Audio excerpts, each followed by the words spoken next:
Kwa sasa taarifa tunazosipata ni kwamba ukiangalia hapa kwa parliament utaona kwamba wako kwenye maandalizi ya kupeleka mwili wa mheshimiwa Raila Amolo Odinga ambayo sheria yake itafanyikia katika eneo la Nyayo Stadium.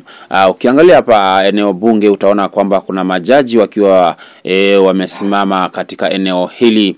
Tunamuona Martha Koome pamoja na Moses Wetangula ambaye ni speaker wa bunge kwa sasa. Tukikuja upande mwingine nje ya bunge tutapata kwamba kuna askari ambao wamejaa hapa kwa barabara ni kwa ajili ya kujipanga kuelekea katika eneo la Nyayo Stadium. Na tukiingia katika Nyayo Stadium ni kwamba tutaona kwamba watu wamejaa ni kwa ajili ya maandalizi wanapojitayarisha ni kwa ajili ya kuleta mwili wa mwenda zake ambaye kwa sasa ni Raila Amolo Odinga ambaye alikuwa kiongozi wa ODM. Haswa tukikuja upande wa Bondo utaona kwamba kuna maandalizi ambayo inaendelea.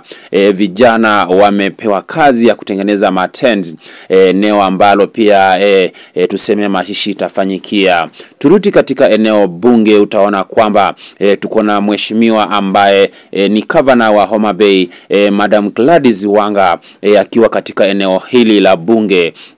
Na tuseme pia utampata kwamba Moses Wetangula ambaye ni speaker wa bunge la kitaifa pia akiwa katika eneo hili. Na tumeona kwamba pia katika eneo hili wa bunge kama vile Babu Owino ambaye anatoka Embakasi East ako katika eneo hili pamoja na timu wa Nyonyi. Utaona basi hapa kila mtu kwenye pilika zake za hapa na pale. Hakuna yeyote ambaye anakubalika kuruhusiwa kupita hapa eneo la bunge hili. Na tuangalia nje ya bunge basi utaona magari mengi mno yamekatazwa kupita katika eneo hili na wanajeshi wakiwa wameweka doria katika eneo hili. Hakuna yeyote atakayepita hapa bila idhini ya wanajeshi. Mtazamaji, basi naendelea kukupasha taarifa zinazojiri kwa wakati huu sasa katika eneo la bunge hili. Utaona basi kila mtu wako kwenye pilika zake za hapa na pale ni kwa ajili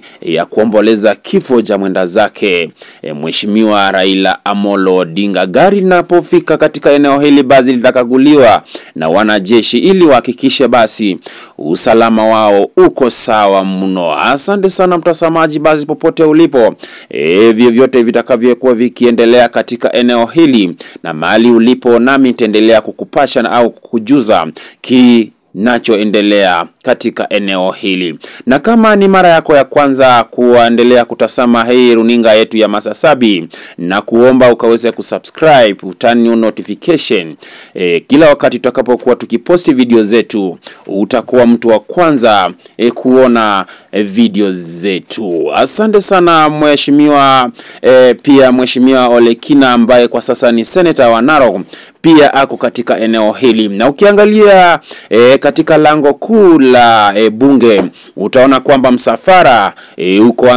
uko karibu kuanza. Basi viongozi wote wa bunge kwa ujumla wakiwa wakijiandaa kwa ajili ya kuelekea Nyayo Stadium. Katika tukienda upande wa Nyayo Stadium utaona kuwa maandalizi wanajeshi wakiwa wanaandaa basi mno mahali ambapo viongozi wakuu watakuwa wakiketi au wakiwa wamesimama ni kwa ajili ya kupeana heshima za mwisho za mheshimiwa Raila Amolo Odinga. Nduguye ambaye ni Obura Odinga pia ambaye amekuwa kwa msafara huu kwa sasa tunaambiwa kwamba amekuwa katika eneo lao la Bondo, lakini tunasemekana kwamba yuko kwenye ndege anarudi huku Nyayo Stadium ili wakaweze kuendelea na ibada au tuseme heshima za mwenda zake mheshimiwa Raila Amolo Odinga. Tuseme kando na viongozi pia kuna vijana au tuseme Gen Z na au tuseme Kenya kwa ujumla ambao wamehusunika kwa kifo cha mheshimiwa Raila Amolo Odinga ambaye amekuwa ni kiongozi mkubwa wa wananchi, ambaye alikuwa anatetea haki za wananchi, lakini kwa sasa hamna tena. Labda niseme kwamba pia